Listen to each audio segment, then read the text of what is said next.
राजवीर से बड़ी खबर, जहां आज बीजेपी की पहली लिस्ट जारी हो सकती है। लिस्ट को लेकर टकटकी लगाए हुए हैं संभावित उम्मीदवार। विधानसभा चुनाव को लेकर के बीजेपी अपने उम्मीदवारों की पहली सूची जारी कर सकती है। तो इंतजार कह सकते हैं कि 2 दिनों से किया जा रहा है। सीसी की बैठक हुई, कई नामों पर मुहर लगी, लेकिन लिस्ट आनी अभी बाकी है। और इस लिस्ट पर जो संभावित उम्मीदवार है वो भी टकटकी लगाए हुए हैं। जनता भी टकटकी लगाए हुए है कि बीजेपी किस प्रत्याशी को इस बार चुनावी मैदान में उतारती है। हालांकि कई संभावित जो नाम है वो भी हमने आपको बताए थे। और देखिए, आज बीजेपी की पहली जो लिस्ट है वो जारी हो सकती है। तो लिस्ट को लेकर के गहन मंथन किया गया था और ऐसे में कई जो सहयोगी दल हैं उनसे भी बातचीत लगातार की गई। और ऐसे में बीजेपी अब पहली लिस्ट आज जारी कर सकती है। ओम प्रकाश हमारे साथ न्यूज़18 संवाददाता जुड़ गए हैं। ओम प्रकाश, इंतजार थोड़ा बढ़ा है, आज लग रहा है कि लिस्ट आ जाएगी?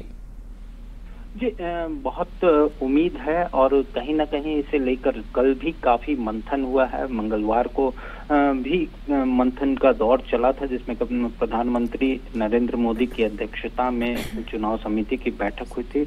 वही तमाम नामों को लेकर चर्चा भी हुई थी। हालांकि कुछ सीटों को लेकर जो मंथन है वो थोड़ा लंबा खिंच रहा है, क्योंकि कई सीटों को लेकर जिस प्रत्याशी भी ज्यादा हैं और जो राय शुमारी हुई थी उसमें से भी कई नाम जो है वो छनकर आए हैं। वहीं पार्टी जो रणनीतिक हिसाब से भी देख रही है कि आखिर किन सीटों पर कौन से प्रत्याशी जीत सकते हैं, इसे देखते हुए थोड़ा सा मंथन का दौर जो है वो लंबा हुआ है। और उम्मीद की जा रही है कि आज जो बहुत संभव है कि बीजेपी की पहली लिस्ट जो है वो जारी हो सकती है।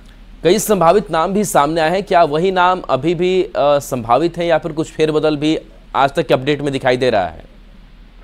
जी, बता दें कि कई सीटों को लेकर मंथन जो है वो इसी वजह से जो पहली सूची है वो कल ही जारी होने वाली थी, लेकिन कई सीटों को लेकर जो नाम हैं वो लगातार जो है वो पार्टी के लिए जिच का विषय बने हुए हैं। खासतौर से कुछ सीट हैं जिसमें कि हटिया भी है, रांची भी है और इसके साथ ही जो पौड़ैया हाट है। इन तमाम सीटों को लेकर कुछ प्रत्याशियों के नाम जो है वो सामने आए हैं पहले भी, लेकिन अब जो है उन नामों में फेरबदल होने की संभावना है, जिसे देखते हुए ही पार्टी इसे मंथन कर रही है कि आखिर कौन सा प्रत्याशी वहां पर पार्टी को जीत दिला सकता है। और इसे लेकर ही तमाम मंथनों का दौर जो है वो जारी है। ओम प्रकाश, क्या जेएमएम से जो नेता बीजेपी में शामिल हुए हैं इनके नाम पर भी मंथन चल रहा है कि क्योंकि देखिए आगामी विधानसभा चुनाव में कोल्हान की अगर हम खासकर बात कर लें तो बीजेपी खाता नहीं खोल पा रही थी, ऐसे में क्या चंपई सोरेन के नाम पर चर्चा चल रही है? जी बिल्कुल, अगर बात की जाए जो बड़े नेता हैं जो जेएमएम से बीजेपी में गए हैं, कहीं ना कहीं वो पार्टी के प्रत्याशी तो होंगे ही। ये चीजें जो हैं वो करीब करीब स्पष्ट ही हैं, लेकिन जाहिर तौर पर कोल्हान की अगर बात की जाए तो चंपई सोरेन एक बड़े नाम हैं और बड़े चेहरे भी हैं और कहीं पार्टी को बड़ी जीत भी दिला सकते हैं। उनका बीजेपी में जाना। ठीक है ओम प्रकाश, आप नजर बनाए रहिए और भी तमाम जानकारी आपसे लेंगे। फिलहाल बहुत शुक्रिया। और झारखंड में चुनाव की घोषणा के साथ ही राजनीतिक दलों ने अपनी तैयारियां युद्ध स्तर पर शुरू कर दी है। दोनों ही गठबंधन में सबसे पहले सीटों का फॉर्मूला फाइनल करने के लिए दिल्ली से रांची तक मैराथन मंथन चल रहा है। और दिल्ली में बीजेपी केंद्रीय चुनाव समिति की बैठक के बाद रांची लौटे बीजेपी के नेताओं ने यह भी कहा कि सीटों का फॉर्मूला फाइनल हो चुका है। प्रदेश नेतृत्व ने भी अभी सारी बातें रख दी है और अब 1 से 2 दिनों में सीटों का बंटवारा हो जाएगा, जिसके बाद लोकतंत्र के इस दंगल के योद्धाओं के नाम भी घोषित कर दिए जाएंगे। अब केंद्र को निर्णय करना है। केंद्र जब निर्णय कर लेगी अंतिम रूप से तो अधिकृत रूप से आप सब लोगों को वहीं से सूचनाएं आ जाएगी। सब हम सबको जो कुछ भी यहाँ से लेकर के हम लोग गए थे केंद्र को हम सब ने पहुँचा दिया है और केंद्र उन सारी चीज़ों को समझा भी है। हम सब लोगों ने पूरी तरह से सब कुछ बताने का भी कोशिश किया है और आप सबको थोड़ी देर तो हो सके 1-2 दिन और इंतज़ार करना पड़े शुभ समाचार के लिए। बहुत बहुत धन्यवाद। देखिए, सीईसी की बैठक थी और बैठक में चुनाव की घोषणा के बाद उम्मीदवारों पे ही विचार किया जाता है। थोड़ी देर इंतज़ार करिए, कौन हमारा प्रत्याशी किस जगह से इस भ्रष्टाचारी सरकार को उखाड़ फेंकने के लिए जनता जनार्दन के मैदान में होगा वो आपको अपने ऑफिशियली पता चल जाएगा। कब कितना इंतजार करें? पहले ही हम लोगों ने कहा है कि चुनाव की घोषणा के 48 घंटे के अंदर हमारे प्रत्याशियों की सूची सार्वजनिक कर दी जाएगी। अच्छा, सीट शेयरिंग क्या फॉर्मूला रहेगा? सारे ऑफिशियल्स घोषणा आपको बहुत जल्द मिल जाएगा। एनडीए इंटैक्ट होकर के इस भ्रष्टाचारी सरकार को खाड़ फेंकने के लिए लड़ेगी। तो बीजेपी की ओर से दावा है कि एनडीए में सीटों का फॉर्मूला फाइनल हो चुका है। ऐसे में जल्द बीजेपी प्रत्याशियों की पहली सूची जारी कर सकती है, लेकिन वो फॉर्मूला क्या है इस पर अभी कोई खुलकर नहीं बोल रहा। लेकिन सूत्रों के हवाले से जो खबर है उसके अनुसार बीजेपी करीब 65 सीट पर चुनाव लड़ने की तैयारी में है, जबकि जनता दल यूनाइटेड 2 और आजसू पार्टी 9 से 11 सीटों पर अपने उम्मीदवार उतारेगी। 1-2 सीटों के संशोधन की संभावना भी है। सीसी की बैठक में 50 सीटों के लिए उम्मीदवारों के नामों पर चर्चा की गई।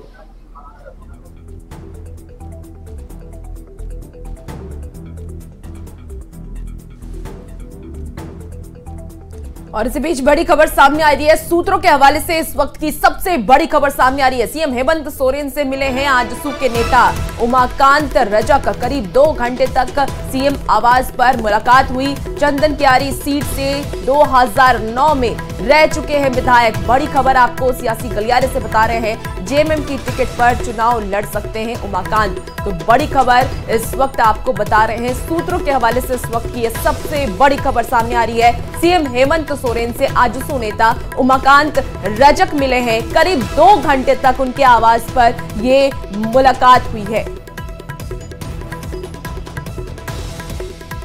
तो सूत्रों के मुताबिक ही सही आजसू के खाते में 9 से 11 सीट जा सकती है। ऐसे में वो कौन कौन सी सीट है जिस पर आजसू चुनाव लड़ सकता है वो भी आपको बताते हैं।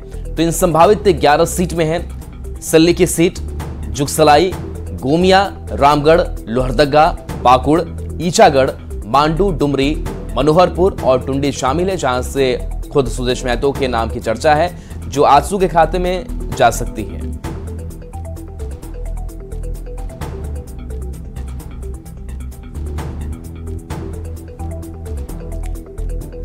और बड़ी खबर आपको बता रहे हैं, इंडी गठबंधन की बैठक होगी 18 अक्टूबर को। रांची में इंडी गठबंधन की यह बैठक होने वाली है। 18 अक्टूबर की देर शाम या 19 अक्टूबर को यह बैठक होगी।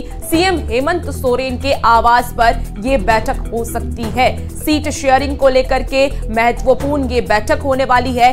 गठबंधन के सभी घटक दल इसमें शामिल होंगे। बड़ी खबर आपको सियासी गलियारे से बता रहे हैं। एक तरफ बीजेपी की बैठक चल रही है तो दूसरी तरफ अब इंडी अलायंस की भी बैठक होने वाली है। 18 अक्टूबर को रांची में इंडी गठबंधन की बैठक होगी। 18 अक्टूबर की देर शाम या फिर 19 अक्टूबर को यह बैठक हो सकती है। ऐसी जानकारी सूत्रों के हवाले से सामने आ रही है।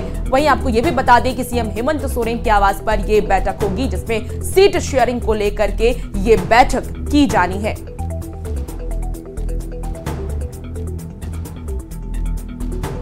18 अक्टूबर को रांची में इंडी गठबंधन की बैठक के साथ ही कांग्रेस प्रदेश चुनाव समिति की भी बैठक होगी जिसमें पार्टी के उम्मीदवारों को तय किया जा सकता है। 17 अक्टूबर को प्रदेश कांग्रेस प्रभारी गुलाम अहमद मीर रांची आएंगे, जिसके बाद 18 अक्टूबर को वे ताबड़तोड़ बैठक में शामिल होंगे। कांग्रेस की ओर से दावा किया जा रहा है कि 2 दिन में सीटों का फॉर्मूला फाइनल हो जाएगा।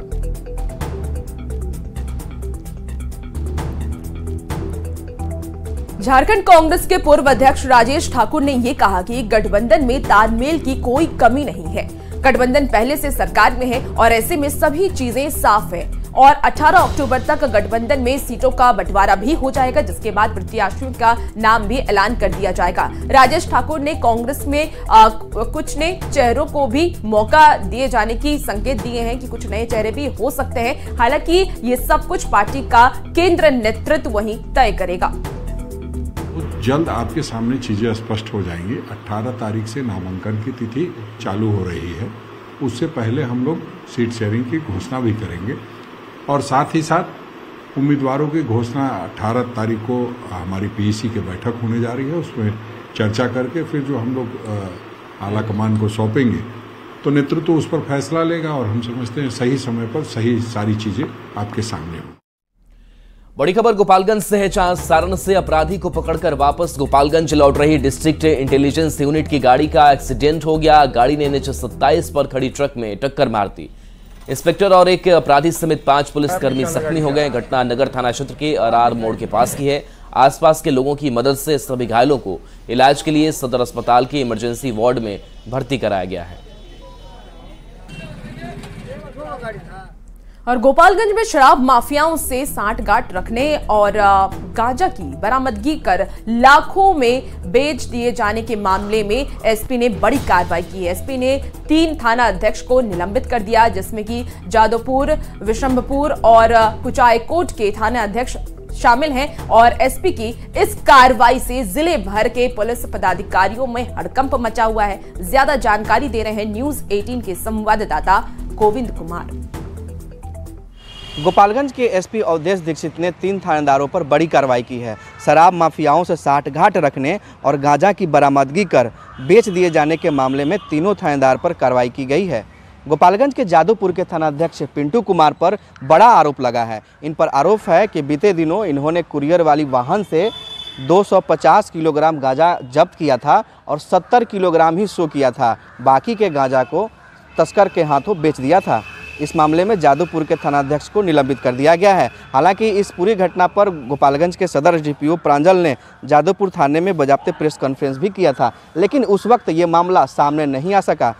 वहीं दूसरी तरफ विशंभरपुर के थानाध्यक्ष मनोज कुमार पर और कुचायकोट के थानाध्यक्ष सुनील कुमार पर शराब माफियाओं के साथ सांठगांठ रखने का आरोप है। इन दोनों थानाध्यक्ष को भी एसपी ने निलंबित कर दिया है। साथ ही विभागीय कार्रवाई करने की भी चेतावनी दी गई है। वहीं एसपी की ओर से इस कार्रवाई के बाद जिले भर के थानेदारों और पुलिस कर्मियों के बीच हड़कंप मच गया है। बाढ़ सामग्री पहुंचाने के दौरान औराई के मधुबन बेसी में एयरफोर्स के जिस हेलीकॉप्टर की इमरजेंसी लैंडिंग कराई गई, अब उसे निकाल लिया गया है। भारतीय वायुसेना के जवान और अधिकारी कई दिनों से हेलीकॉप्टर को निकालने का प्रयास कर रहे थे। कल देर शाम क्रेन की मदद से हेलीकॉप्टर को निकाला गया। करीब 14 दिनों के बाद हेलीकॉप्टर को निकाला गया है। बता दें कि बीते 2 अक्टूबर को दरभंगा से सीतामढ़ी इलाके में बाढ़ पीड़ितों को राहत पहुंचाने के दौरान इंजन में खराबी आ गई थी, जिसके बाद औराई के मधुबन बेसी में बीच पानी में इसकी इमरजेंसी लैंडिंग कराई गई थी।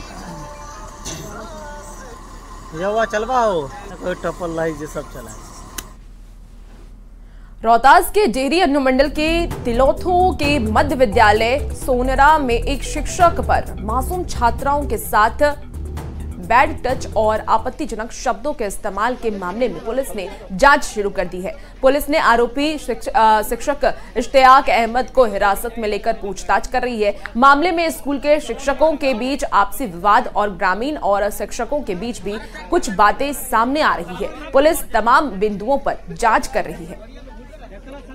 कल छेड़खानी के लेकर के हंगामा हुआ था लड़की के बारे में। कौन छेड़खानी किया था? मास्टर। कौन मास्टर? इख्तियाक अंसार, ये अहमद है। क्या करते थे बच्चियों के साथ? लड़कियों के साथ ये बोलते थे कि हमको साथ है ये आई लव यू बोलो, तो ये करो, टच उच करते थे इधर उधर। गार्जियन का कहना था कि हमारी बच्चियों के साथ है ये टीचर जो जिनका नाम इश्तियाक अहमद है, उनका व्यवहार ठीक नहीं रहा। गार्जियन का कहना है कि पूर्व में भी आपसे शिकायत की गई थी, लेकिन आपके द्वारा कार्रवाई नहीं की थी। नहीं, हमारे यहाँ हर एक शनिवार को जैसे अन्य विद्यालयों में पेरेंट्स टीचर मीटिंग होती है, वैसे हमारे यहाँ भी हर एक शनिवार को पेरेंट्स टीचर मीटिंग होती है और पिछले 5 तारीख को भी हुई है। तो इस तरह का संज्ञान हम लोगों के यहाँ नहीं लाया गया। चूंकि यह मामला नाबालिग बच्चियों से संबंधित था और पॉक्सो के अंतर्गत आता है, इसलिए मामले की गंभीरता को देखते हुए श्रीमती वंदना, जो अपर पुलिस अधीक्षक पंक्ति की पदाधिकारी हैं, उनको इस कांड के अनुसंधान के लिए भेजा गया। आज उनके द्वारा सभी बच्चियों का एवं उनके परिजनों का अर्थात उनके माता पिता का भी बयान लिया गया, वीडियो रिकॉर्डिंग बयान लिया गया, जिनमें उनसे गहनता से घटना के बारे में जानकारी लेने की कोशिश। और चलिए एक छोटे से ब्रेक का वक्त है, चलते वापस आते हैं।